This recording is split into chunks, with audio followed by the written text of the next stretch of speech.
Sir नमस्कार। नमस्कार जी। नमस्कार। जैसा कि पिछले काफ़ी दिन से विरोध प्रदर्शन चला हुआ है, सरकार के द्वारा जो अग्निपथ स्कीम लाई गई है, क्या लगता है हाल ही में जो नगर निकाय या फिर नगर पालिका के जो चुनाव हुए हैं, कितना कुछ इफेक्ट इन पर इसका विरोध प्रदर्शन का पड़ा है? जो अभी कल ही जो नगर पालिका के जो चुनाव हुए हैं वो वैसे तो शांतिपूर्वक कंप्लीट हुए हैं। सभी जगह कोई उपद्रव की भावना हमें नहीं मिली है, कोई भी सूचना ऐसी नहीं मिली है। लेकिन जो सरकार ने जो ये अग्निपथ योजना युवाओं के ऊपर लागू की है, ये सरासर गलत योजना है। क्योंकि जो युवा हैं वो पिछले काफ़ी समय से आर्मी की तैयारी कर रहे थे।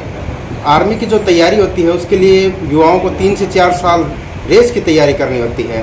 पीछे जो हिसार में भर्ती थी उसका सारा जो काम था वो पूरा हो चुका था, लेकिन टेस्ट उसका बाकी था और सरकार ने उस भर्ती को भी अग्निवीर योजना में शामिल कर दिया।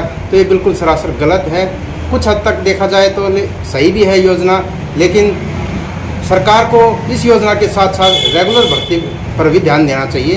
तो मैं तो सरकार से यही गुजारिश करूंगा कि युवाओं को देखते हुए आप अग्निवीर योजना को भी चालू रखें और इसके साथ साथ रेगुलर भर्ती को भी चालू रखें। अगर बातचीत कर ले तो आने वाले समय में कितना कुछ इम्पैक्ट जो बेरोजगारी है या जो रोजगारहीन युवा है उनके फ्यूचर पर इस योजना का पड़ सकता है? इस योजना से मेरा तो ये मानना है कि बेरोजगारी है वो बिल्कुल कम होगी नहीं। जैसे पहले भर्ती होती थी ऐसे अब भर्ती होंगे। बेरोजगारी तो देखो कहाँ से ख़त्म होगी। जो वैकेंसी पहले थी उतनी वैकेंसी अब मिलेंगी। और जो फिजिकल टेस्ट है, मेजरमेंट टेस्ट है और इंटरव्यू और जैसे भी कोई भी टेस्ट होता था वो सेम टेस्ट रहेंगे। तो बेरोजगारी तो कहाँ से दूर होगी।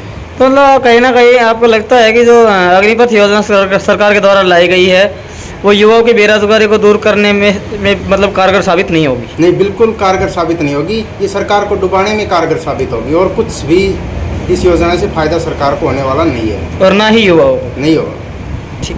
सर नमस्कार। नमस्कार जी। नमस्कार। जैसा कि पिछले काफ़ी दिन से विरोध प्रदर्शन चला हुआ है, सरकार के द्वारा जो अग्निपथ स्कीम लाई गई है, क्या लगता है हाल ही में जो नगर निकाय या फिर नगर पालिका के जो चुनाव हुए हैं, कितना कुछ इफेक्ट इन पर इसका विरोध प्रदर्शन का पड़ा है? जो अभी कल ही जो नगर पालिका के जो चुनाव हुए हैं वो वैसे तो शांतिपूर्वक कंप्लीट हुए हैं। सभी जगह कोई उपद्रव की भावना हमें नहीं मिली है, कोई भी सूचना ऐसी नहीं मिली है। लेकिन जो सरकार ने जो ये अग्निपथ योजना युवाओं के ऊपर लागू की है, ये सरासर गलत योजना है। क्योंकि जो युवा हैं वो पिछले काफ़ी समय से आर्मी की तैयारी कर रहे थे।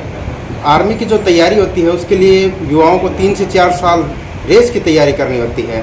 पीछे जो हिसार में भर्ती थी उसका सारा जो काम था वो पूरा हो चुका था, लेकिन टेस्ट उसका बाकी था और सरकार ने उस भर्ती को भी अग्निवीर योजना में शामिल कर दिया। तो ये बिल्कुल सरासर गलत है।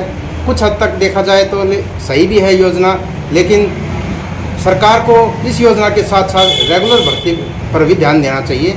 तो मैं तो सरकार से यही गुजारिश करूंगा कि युवाओं को देखते हुए आप अग्निवीर योजना को भी चालू रखें और इसके साथ साथ रेगुलर भर्ती को भी चालू रखें। अगर बातचीत कर ले तो आने वाले समय में कितना कुछ इम्पैक्ट जो बेरोजगारी है या जो रोजगारहीन युवा है उनके फ्यूचर पर इस योजना का पड़ सकता है? इस योजना से मेरा तो ये मानना है कि बेरोजगारी है वो बिल्कुल कम होगी नहीं।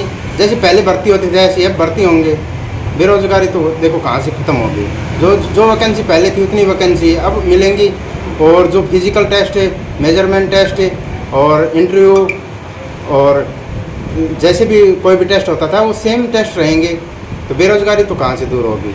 तो कहीं ना कहीं आपको लगता है कि जो अग्निपथ योजना सरकार के द्वारा लाई गई है वो युवाओं की बेरोजगारी को दूर करने में मतलब कारगर साबित नहीं होगी? नहीं, बिल्कुल कारगर साबित नहीं होगी। ये सरकार को डुबाने में कारगर साबित होगी और कुछ भी इस योजना से फायदा सरकार को होने वाला नहीं है और ना ही युवाओं को। नहीं होगा।